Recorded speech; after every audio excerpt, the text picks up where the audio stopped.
I'm Alison Smith, author of Can't See the Wood for the Trees, Landscaping Your Life to Get Back on Track, and as its third birthday comes and goes, as in it's this weekend, so by the time you listen to this it may be past, I thought I'd read an extract from one of the chapters. And this is the chapter about when you're feeling like you've missed the tide.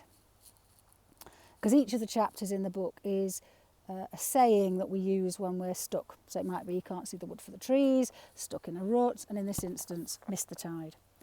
Miss the tide is an interesting use of language and is often used to describe missing that one perfect time to do something, after which there is no other time ever when we can undertake the activity. This is not, of course, true, as the next tide is only ever roughly 2.5 hours away.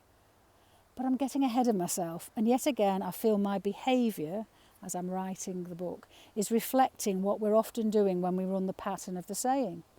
It isn't feeling like we've missed the tide about getting ahead of ourselves, about feeling like we've missed the tide. We're too slow and we need to quicken the pace to keep up with everyone. Or we need to take action now.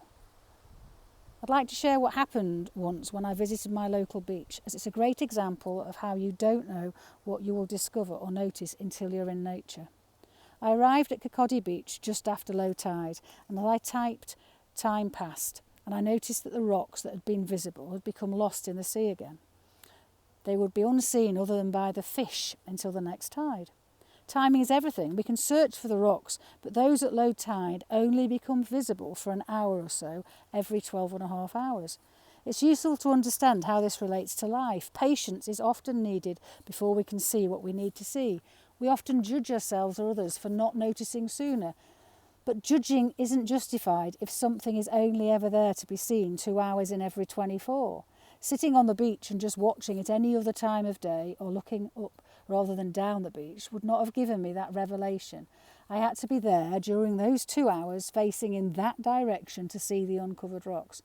A great reminder that high or low tide are not the only times of interest when each tide has a duration of 12.5 hours.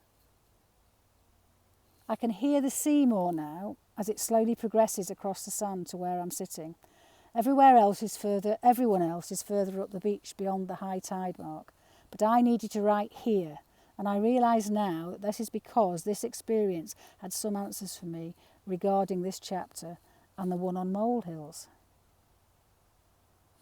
So if you feel like you've missed the tide, then the rest of that chapter gives you a number of different tools to use to help you see the situation differently. And that's what this book's all about, really. It's about inviting your logical mind to go on a coffee break and to explore the problems or the situations or the stuckness that you found yourself in from a different perspective. And invariably, because you're using landscapes in your language, we're exploring it using landscapes. So yeah, I'll leave it there. Happy 3rd birthday to Can't See the Wood for the Trees.